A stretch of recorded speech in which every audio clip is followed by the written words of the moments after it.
సంబంధించి వారి విలువైన ఓటును సమస్యలు ఎవరికి పరిష్కారం చేస్తారు, ఎవరికి ఆ స్థాయి ఉంది, ఆలోచన ఉందని వారిని చూసి ఓటేసే శక్తి ఉందని మర్చిపోయిన వాళ్ళు.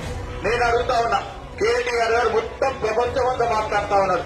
మనకు కావాల్సింది వనరు వస్తువులకు సంబంధించిన సమస్యల గురించి మాట్లాడమంటే ప్రపంచమంతా మాట్లాడుతున్నాడు. ఆయన వచ్చి దేశమంతా మాట్లాడుతున్నాడు, రాష్ట్రమంతా మాట్లాడుతా ఉన్నాడు.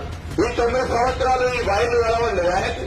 ఈ 9 సంవత్సరాలు రేషన్ కార్డు లేని వాళ్లకు రేషన్ కార్డు దరఖాస్తు చేసుకుంటే రేషన్ కార్డు ఇయ్యలేని దౌర్భాగ్య పరిస్థితుల్లో ఏ ముఖంతో వారు ఓటు అడుగుతున్నారో చెప్పాల్సిన అవసరం ఉంది.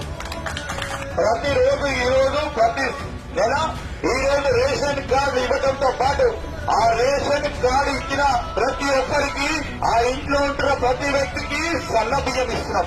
నీలవ లక్ష్మణమ సత్యభామ రాష్ట్రంలో ఏ విధంగా అయితే సన్న బియ్యం తింటామో అందరం కూడా సన్న బియ్యం తినాలి. ఈ రాష్ట్ర ప్రజలందరూ ఆలోచన చేసి సన్న బియ్యం ఇస్తున్నాం.